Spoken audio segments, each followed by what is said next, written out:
पास के गांव में मेला लगा था जिसमें रईस और रिजवान दोनों मेला देखने के लिए चले जाते हैं।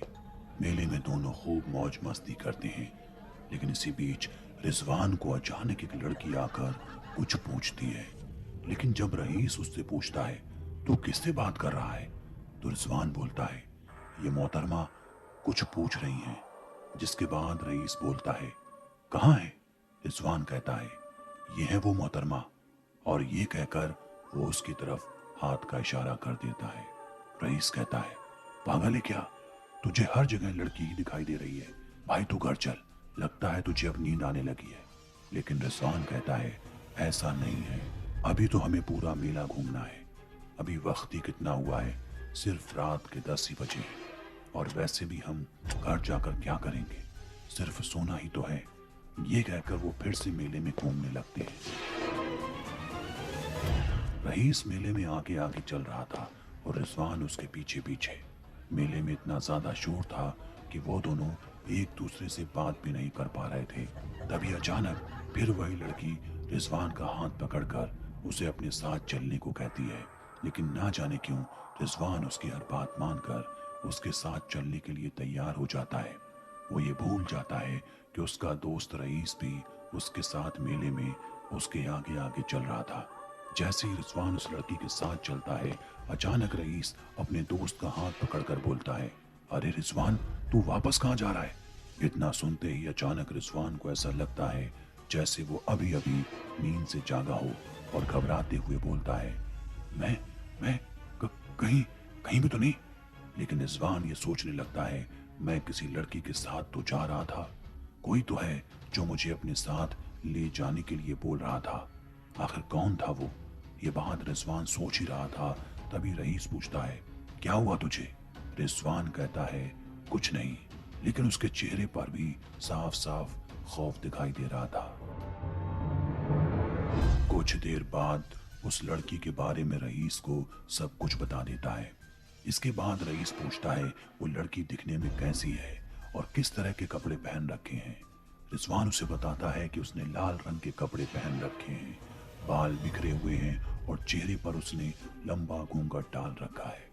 इतना सुनते ही रईस उससे बोलता है ऐसी कोई भी लड़की इस मेले में अभी तक मैंने नहीं देखी, लगता है तू पागल हो गया है या फिर तुझे नींद आने लगी है, चल अब घर चलते हैं।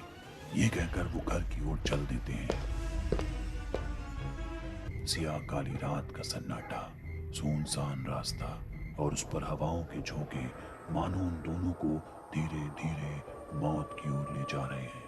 इसी बीच वो दोनों मेले से निकलकर अभी कुछ दूर ही चले थे कि अचानक किसी लड़की के रो रो कर चिल्लाने की आवाज आने लगी, जिसमें वो चिल्लाती हुई बोल रही थी मैं उसे जेल करा दूंगी, उसे आग लगाकर जिंदा जला दूंगी। ये बातें सुनकर रईस और रिजवान उस लड़की के पास जाने लगते हैं। धीरे धीरे वो उसके पास पहुंचते हैं। रईस उससे पूछता है क्या हुआ, इतनी रात में तुम यहाँ अकेले बैठकर क्यों रो रही हो। कुछ देर के लिए वो शांत रहती है, जिसके बाद रिजवान उससे पूछता है क्या हुआ बताओ, तुम क्यों रो रही हो। रिजवान की आवाज सुनकर वो वहां से उठकर बिना कुछ बोले फाइलों को झनझनाती हुई धीरे धीरे आगे बढ़ने लगती है।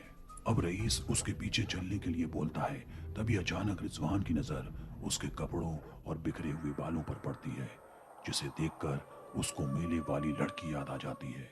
और अब रिजवान सोचने लगता है कि ये तो वही लड़की है जो मेले में मुझे अपने साथ ले जा रही थी। अब रिजवान के चेहरे पर खौफ साफ दिखाई देने लगा। अभी वो ये सब सोच रहा था और उधर इन सब से बेखबर रईस उसके पीछे पीछे जा रहा होता है। तभी अचानक एक बुजुर्ग रईस को आवाज देकर कब्रिस्तान में जाने से रोक लेता है। तभी अचानक वो लड़की भी कब्रिस्तान में रुककर रईस को अंदर बुलाती है, अंदर आ जाओ, जल्दी अंदर आ जाओ। लेकिन रईस को वो बुजुर्ग अंदर जाने से रोक लेते हैं और बोलते हैं अरे तुम्हें अंदर जाकर मरना है क्या, तुम क्यों अपनी मौत के मुंह में जा रहे हो। उनकी ये बात सुनकर रईस बोलता है वो कोई लड़की है जो अंदर गई है रोते हुए। तब वो बुजुर्ग जो बताते हैं उसे सुनकर रईस और रिजवान के पैरों तले जमीन निकल जाती है। वो बताते हैं कि ये कोई जिंदा लड़की नहीं है, बल्कि से अब से 5 साल पहले इसके पति ने जलाकर मार दिया था। वो यहाँ पर इसे मेला दिखाने लाया था। अब वो यहाँ आत्मा बनकर ऐसे ही भटकती है और लोगों को कब्रिस्तान के अंदर बुलाकर उन्हें मौत के घाट उतार देती है। और उन सब की लाश सुबह को पीपल के पेड़ के पास पड़ी मिलती है। ये सुनकर रईस और रिजवान के पैर थम जाते हैं। उनको एहसास होता है कि आज उनकी जान बच गई। उधर कब्रिस्तान में तेज चीख अभी भी आ रही थी। वो लड़की जोर जोर से चिल्ला रही थी।